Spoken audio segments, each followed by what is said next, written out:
இருக்கீங்களா? சாப்பிட்டீங்களா? ஓகே, இன்னைக்கு நம்ம வீடியோவில் என்ன பார்க்க போகிறோம் அப்படின்னு பார்த்தீங்கன்னா, தீபாவளி ஸ்பெஷலுங்க. உங்கள் அனைவருக்கும் இனிய தீபாவளி நல்வாழ்த்துக்கள். தீபாவளிக்கு நல்ல குண்டு குண்டாக குலாப் ஜாமுன் தான் விரிசலே இல்லாமல் எப்படி ரொம்ப சுலபமாக ஈஸியாக செய்கிறது அப்படிங்கிறத ஸ்டெப் பை ஸ்டெப்பாக பார்க்க போகிறோம். கொஞ்சம் கூட மிஸ் பண்ணாமல் ஸ்கிப் பண்ணாமல் பாருங்கள், உங்களுக்கு ரொம்ப ஈஸியாக புரியும். ஸோ நம்ம இன்றைக்கி இன்ஸ்டன்ட் குலாப் ஜாம் மிக்ஸ் தான் எடுத்திருக்கோம். எம்டிஆரில் 1+1 ஆஃபர் இருக்குல்ல, அதுதான் நான் வாங்கியிருக்கேன். நீங்கள் எந்த பிராண்ட் வேணாலும் எடுத்துக்கலாம், ஒன்றும் ப்ராப்ளம் கிடையாது. இப்போ நம்ம எடுத்திருக்க இன்ஸ்டன்ட் குலாப் ஜாமுக்கு அளவுகள் பின்னாடி கொடுத்துருக்காங்க. 800 கிராம் அளவுக்கு சக்கரை சேர்த்துக்க சொல்லியிருக்காங்க. நான் 500 கிராம் அளவுக்கு மட்டும்தான் நான் சேர்த்துக்க போகிறேன். அதுவே கரெக்டாக இருக்கும். உங்களுக்கு ஜீரா நிறையா இருந்தால் பரவாயில்லன்னு நினச்சிங்கன்னா 800 கிராம் சேர்த்துக்கோங்க. பட் 500 கிராம் சேர்த்திங்க அப்படின்னாலே கரெக்டாக இருக்கும், வேஸ்ட் ஆகாமல் இருக்கும். இப்போ இதை எல்லாத்தையுமே ஒரு பாத்திரத்தில் மாற்றிட்டேன். இன்ஸ்டன்ட் குலாப் ஜாம் பவுடர் இருக்குல்ல, அதை மாற்றிட்டேன். பால் காய்ச்சி ஆற வச்சு எடுத்திருக்கேன். அதை ஸ்பூனில் கொஞ்சம் கொஞ்சமாக ஆட் பண்ணி பிசைஞ்சு எடுத்துக்கலாம். நிறைய சேர்த்துற வேணாம், பார்த்து கொஞ்சம் கொஞ்சமாக சேர்த்துக்கோங்க. சேர்த்துட்டு கொஞ்சம் கொஞ்சமாக கைகள் வச்சு அப்படியே பிசைஞ்சு விட்டுக்கோங்க. ஸோ இது பார்த்திங்க அப்படின்னா பாலில் தான் பிசையணுமா அப்படின்னா கிடையாது, நீங்கள் தண்ணியில் கூட பிசையலாம்.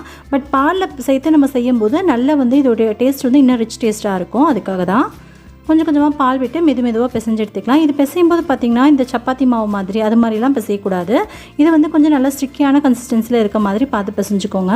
நம்ம பிசைஞ்சு எடுத்ததுக்கப்புறம் பார்த்திங்கன்னா கையில் நல்லா ஒட்டுற மாதிரி இருக்கணும். அதே மாதிரி ரொம்ப அழுத்தம் கொடுத்து பிசைய வேணாம், சும்மா லைட்டாக ஜென்டலாக பிசைங்க, அப்போ தான் நல்லாயிருக்கும். நீங்கள் ரொம்ப அழுத்தம் கொடுத்து பிசைஞ்சிங்க அப்படின்னாலும் குலாப் ஜாம் விரிசல் ஆகிறதுக்கு நிறைய சான்சஸ் இருக்குது. இது மாதிரி லைட்டாக விரல்கள் மட்டுமே பயன்படுத்தி பிசையணும். நம்மளோட உள்ளங்கை அது மாவில் படக்கூடாது. அது மாதிரி லைட்டாக மேலால் ஜென்டலாக பிசைஞ்சு எடுத்துக்கோங்க.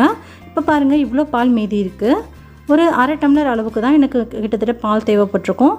கையில் எடுக்கும்போது பார்த்திங்க அப்படின்னா நல்லா இது மாதிரி பிசுன்னு ஒட்டுற மாதிரி இருக்கணும்.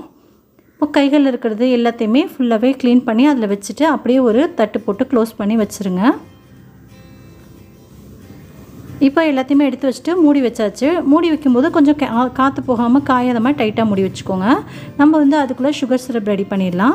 500 கிராம் அளவுக்கு சுகர் எடுத்திருக்கேன். நம்ம எவ்வளோ சுகர் எடுக்கிறோமோ சேம் அதே அளவுக்கு தண்ணி, 2 கப்பால் சுகர் எடுத்தனால 2 கப்பில் தண்ணி சேர்த்துக்கிறேன். சேர்த்துட்டு இது கூட பார்த்திங்கன்னா குங்குமப்பூ சேர்த்துக்கிறேன். இந்த குங்குமப்பூ எதுக்காக சேர்க்குறோன்னா ஒரு நல்ல கலர் கொடுக்கும், அதுக்காக சேர்த்துக்கிறோம். உங்களுக்கு வேண்டான்னா நீங்கள் ஸ்கிப் பண்ணிக்கலாம். உங்களுக்கு வேணும்னா கலர் பவுடர் கூட சேர்த்துக்கோங்க, இல்லை அதுவும் வேணான்னா ஸ்கிப் பண்ணிக்கலாம். இப்போ பார்த்திங்கன்னா 4 ஏலக்காவை நல்லா பொடிச்சிட்டு லைட்டாக தட்டிட்டு நான் சேர்த்துக்கிறேன். ஒரு ஃப்ளேவருக்காக சேர்த்துக்கிறோம். இப்போ சுகரில் நல்லா கரைஞ்சதுக்கப்புறம் 5 நிமிஷத்துக்கு மட்டும் மீடியம் ஃப்ளேமில் வச்சு கொதிக்க வைங்க. கையில் எடுத்து பார்த்தோம் அப்படின்னா பிசுப்பாக ஒட்டணும். இது பதம் எதுவுமே வரக்கூடாது. உங்களுக்கு அரை கம்பி பதம் அது மாதிரிலாம் வந்துச்சு அப்படின்னா ஜீரா அந்த குலாப் ஜாமோட நல்லா உறிஞ்சி ஊறி வராது, பிசுன்னு ஒட்டிகிட்டு இருக்கும். ஒருவேளை அது மாதிரி ரொம்ப நேரம் காய்ச்சிட்டிங்கன்னா கூட கொஞ்சமாக தண்ணி சேர்த்து அட்ஜஸ்ட் பண்ணிக்கோங்க. இப்போது கையில் எடுத்து பார்க்குறப்ப பிசுப்பாக இருக்குது, அதை அப்படியே எடுத்து ஓரமாக வச்சுட்டு வந்துட்டேன். இப்போ பார்த்திங்க அப்படின்னா மாவு நல்லா ஊறி இருக்குது, ஒரு 20 நிமிஷம் ஊறி இருக்குது. இதில் லைட்டாக நெய் அப்ளை பண்ணிவிட்டு மேலெல்லாம் அப்ளை பண்ணி விட்டுருங்க. அப்போது நம்ம எவ்வளோ நேரம் நம்ம கையில் உருட்டிகிட்ருப்போம் இல்லையா, அந்த டைமில் காயாமல் இருக்கிறதுக்கு ஹெல்ப்ஃபுல்லாக இருக்கும். இப்போது கையில் கொஞ்சமாக நெய் எடுத்துக்கலாம். எடுத்துகிட்டு கைகள் ஃபுல்லாக அப்ளை பண்ணிக்கோங்க. அப்ளை பண்ணிவிட்டு இப்போ மாவை நம்ம எடுக்கும்போது கையில் சுத்தமாகவே ஒட்டாது, ஏன்னா 20 நிமிஷம் ஊறி இருக்குல்ல, அதனால் கையில் ஒட்டாது. இப்போது நம்ம மாவு பிசையும் போது உருட்டும் போது பார்த்திங்கன்னா லைட்டாக ஒரு 2 டைம் 3 டைம் ப்ரெஸ் பண்ணி கொடுங்க. ப்ரெஸ் பண்ணி கொடுத்துட்டு அதுக்கப்புறம் உருட்டினீங்க அப்படின்னா விரிசல் இல்லாமல் ரொம்ப அழகாக வரும். இங்கே பாருங்கள், இது மாதிரி பாருங்கள். இது மாதிரி உருட்டிகிட்டே இருக்கும்போது நல்லாவே உருண்டைகள் கொஞ்சம் கூட விரிசல் இல்லாமல் வரும். நம்ம உருட்டும் போதே விரிசல் இல்லாமல் உருட்டினோம் அப்படின்னா தான் எண்ணெயில் பொரிச்சு எடுக்கும்போது விரிசல் இல்லாமல் இருக்கும். அதே மாதிரி எல்லா உருண்டைகளையும் உருட்டி எடுத்துக்கலாம். நமக்கு வேணுங்கிற ஷேப்புக்கு போட்டுக்கலாம். நான் செஞ்சது பார்த்திங்க அப்படின்னா ஒரு மீடியம் சைஸில் செஞ்சேன். கிட்டத்தட்ட ஒரு 25லேருந்து 28 குலாப் ஜாம் வரைக்கும் எனக்கு கிடச்சிச்சு. நீங்கள் இன்னும் சின்னதாக செஞ்சீங்க அப்படின்னா இன்னும் 35 வரைக்கும் கூட கிடைக்கும். இங்கே பாருங்கள், கொஞ்சம் கூட விரிசல் இல்லாமல் இருக்குல்ல, இதுதான் கரெக்டாக இருக்கும். அப்படியே எல்லா குலாப் ஜாமையும் எல்லா மாவையுமே உருண்டைகள் பிடிச்சி தனியாக எடுத்து வச்சிடலாம். நான் எடுத்து வச்சுட்டேன். இப்போது ஒரு பக்கம் எண்ணெயை சூடுபடுத்திக்கலாம். எண்ணெய் ரொம்பலாம் சூடாகக்கூடாது. நம்ம எண்ணெயில் போட்டுவிட்டு பார்த்திங்க அப்படின்னா சுத்தமாக பபிள்ஸ் வருது, அது மாதிரி எதுவுமே இருக்கக்கூடாது. சைலண்ட்டாக இருக்க மாதிரி இருக்கணும். எண்ணெய் ரொம்பலாம் காயில் அடுப்பில் ஆன் பண்ணோட்டி நான் 1 நிமிஷத்தில் போட்டுவிட்டு மெதுவாக பபிள்ஸ் லைட்டாக அதுவாகவே லைட்டாக மேலே சுற்றி வெந்த மாதிரி இருக்கும். அப்போ திருப்பி போட்டுக்கோங்க. இன்னும் மூழ்கிற அளவுக்கு இருந்துச்சு அப்படின்னா கரெக்டாக இருக்கும். அவ்வளோதான். இப்போ பார்த்திங்க அப்படின்னா ஒரு சைடு லைட்டாக வெந்திருக்கு. அப்படி மெதுவாக திருப்பி விட்டிங்க அப்படின்னா ஒரு பக்கம் வெந்திருக்கும். ஒரு பக்கம் வெந்ததுக்கு அப்புறமாவே நம்ம லைட்டாக வந்து அதை பிரட்டி விட்டுட்டே இருக்க மாதிரி இருக்கணும். அப்போ தான் வந்து எல்லா பக்கமுமே ஒரே கலரில் வரும். இல்லை ஒரு பக்கம் ஒரு கலர் ஒரு கலராக வந்துடும். இப்போது பிரட்டி விட்டதுக்கப்புறமா கொஞ்சம் கொஞ்சமாக அப்படியே பிரட்டி விட்டுட்டே இருங்க, எல்லா பக்கமும் ரொட்டேட் ஆகிற மாதிரி.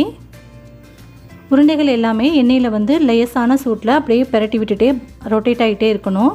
அப்போ தான் எல்லா பக்கமும் ஒரே கலரில் கரெக்டாக செவந்து வரும். அவ்வளோதான், வெந்தாச்சுன்னு நினச்சி நீங்கள் வெளியில் எடுத்துடக்கூடாது. பாதியிலேயே கலர் வந்து கொஞ்சம் கோல்டன் ப்ரௌன் வந்ததுக்கப்புறமா எடுங்க. அப்போ தான் வந்து பார்க்க ரொம்ப அழகாக இருக்கும், உள்ளேயும் நல்லா வெந்திருக்கும். எல்லா உருண்டைகளுமே வெந்தாச்சு. வெளியே எடுக்கும்போது பாருங்கள் கொஞ்சம் கூட விரிசல் இல்லாமல் ரொம்ப அழகாக வந்திருக்குல்ல. அவ்வளோதான், இது எல்லாத்தையுமே பொரித்து எடுத்து வச்சுக்கலாம்.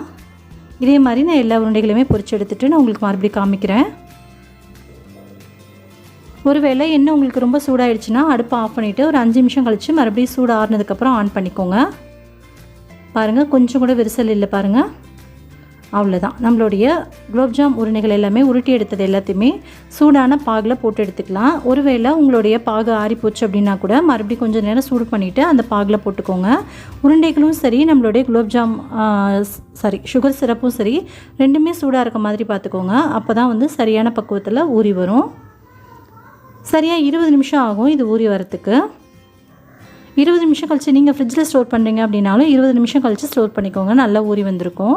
இப்போ பாருங்கள் நம்மளுடைய சூப்பரான குண்டு அழகான குலோப்ஜாம் எல்லாமே ரெடி ஆயாச்சு. கண்டிப்பாக நீங்களும் இதே மாதிரி ட்ரை பண்ணி பாருங்கள்.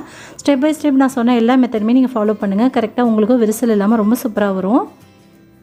அப்படியே ஒரு பிளேட்டுக்கு நான் மாற்றிக்கிறேன். இப்போ பாருங்கள் அப்படியே ஓப்பன் பண்ணி பார்த்தா எவ்வளோ ஜூஸியாக எவ்வளோ சூப்பராக இருக்குது பாருங்கள். நல்லா ஊறி நல்லா சாஃப்டாக வந்திருக்கு. ஓகே, கண்டிப்பாக நீங்களும் இதே மாதிரி ட்ரை பண்ணி பார்த்துட்டு எப்படி வந்துச்சுன்றதை கீழே கமெண்ட் பண்ணுங்கள். ஓகே, உங்களுடைய கமெண்ட்ஸ்க்காக நான் வெயிட்டிங். இந்த தீபாவளியில் நீங்கள் வந்து இதே மாதிரி குலோப்ஜாம் செஞ்சு ஜாலியாக என்ஜாய் பண்ணுங்கள். நீங்கள் எப்படிலாம் ஜாலியாக என்ஜாய் பண்ணிங்கன்றதை கீழே கமெண்ட் பண்ணுங்கள். ஓகே, உங்களுக்கு இந்த வீடியோ பிடிச்சா வீடியோக்கு ஒரு லைக் கொடுங்க, உங்கள் ஃப்ரெண்ட்ஸ் அண்ட் ஃபேமிலியோடையும் ஷேர் பண்ணிக்கோங்க.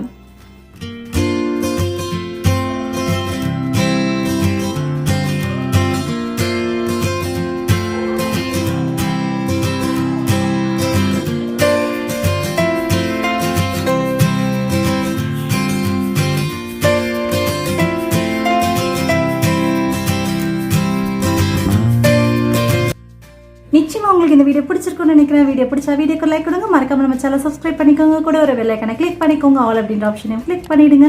ஸோ அது நான் போடக்கூடிய வீடியோஸ்லாம் உங்களுக்கு கூட நோட்டிஃபிகேஷன் வந்து சரி நீங்களும் மிஸ் பண்ணாமல் பார்க்கலாம். இவ்வளோ நேரம் பொறுமையாக பார்த்தவங்க அனைவருக்கும் ரொம்ப ரொம்ப நன்றி. உங்கள் இன்னொரு இன்ட்ரெஸ்டிங்கான வீடியோவில் சந்திக்கும் மாதிரி நன்றி, வணக்கம், டாடா, பை, தேங்க்யூ.